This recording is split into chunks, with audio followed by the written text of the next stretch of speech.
Ողջույն սիրելիներս, ուրախ եմ ձեզ տեսնել հայկական խոհանոց ալիքում։ Այսօր միասին թխում ենք շատ համեղ, կարմրաթույր գյուղական մատնաքաշ։ Ինչու գյուղական, քանի որ խմորը պետք է հունցենք առանց ջրի։ Պետք է պատրաստենք կաթից մնացած շիճուկով։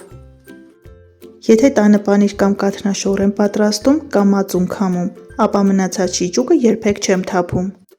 Կաթի շիճուկը ինձ համար մի իսկական գանձ է խոհանոցում, որով պատրաստված հացը ստացվում է շատ համեղ, կարմրաթույր և անկրկնելի։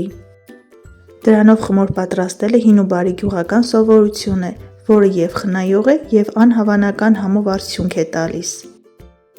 Դե ինչ, եկեք ժամանակ չկորցնենք և սկսենք պատրաստել։ Գյուղական հաց թխելու համար մեզ անհրաժեշտ է 1 կգ 200 գ ալյուր, 2 ճաշի գթալ ձեթ, 1 լիտր շիճուկ, 1 ճաշի գթալ խմորիչ և 2 թեյի գթալ աղ։ Ալյուրը պարտադիր մաղելուց հետո մեջտեղում փոսիկ ենք անում և ավելացնում ենք գոլից մի փոքր տաք 1 լիտր շիճուկ, 1 ճաշի գթալ խմորիչ, 2 թեյի գթալ աղ և խառնում ենք։ Սիրելիներս, այս խմորը համարվում է ծույլ խմոր, քանի որ ձեռքերը ալյուրոտելու և խմորը հունցելու անհրաժեշտություն չկա, պարզապես գթալի օգնությամբ խառնում ենք։ Խմորի այս բաղադրատոմսը հարմար է հատկապես նրանց համար, ովքեր երկար ժամանակ չունեն խոհանոցում անցկացնելու համար, սակայն ցանկանում են սեղանին ունենալ տնական, անուշաբույր հաց։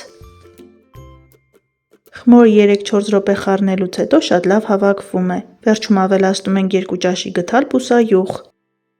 Բարեկամներ, եթե ձեռքի տակ շիճուկ չկա, ապա շիճուկի փոխարեն կարող եք ավելացնել 1 լիտր գոլից մի փոքր տաք ջուր, այդպես էլ շատ համեղ հաց է ստացվում։ Շիճուկով հացը ստացվում է ավելի փափուկ, խոշոր ծակոտիներով և ունենում է ավելի հագեցած համ։ Ի դեպ, այս խմորով կարող եք պատրաստել կարտոֆիլով հրաշալի կարկանդակներ։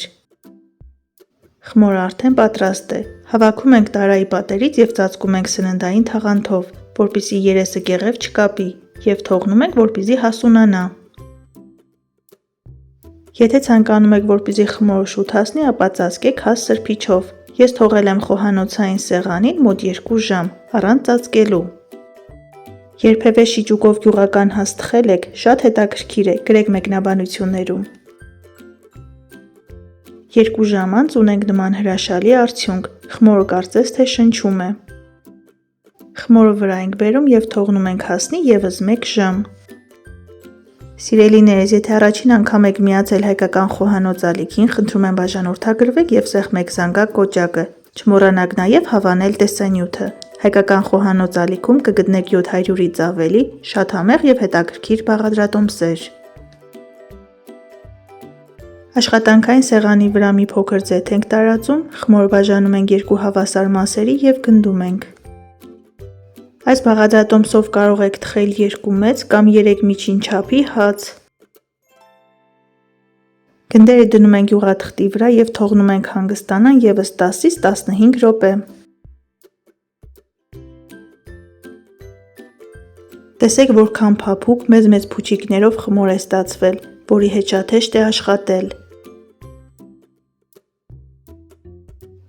Ձեռքերը թռչում ենք, բացում ենք գնդերը տալով մատնաքաշի տեսք։ Թխում ենք նախապես 240 աջ ճանտաքացված ջեռոցում, մինչև գեղեցիկ կարմրեն։ Որպեսզի կարմրաթույր հացեր ստացվեն, ես վերջում ցողում եմ մի փոքր ձեթ, կարող եք նաև գնդերը բացել կաթով։ Բարեկամներ, սա ավանդական մատնաքաշ հացի գյուղական տարբերակն է։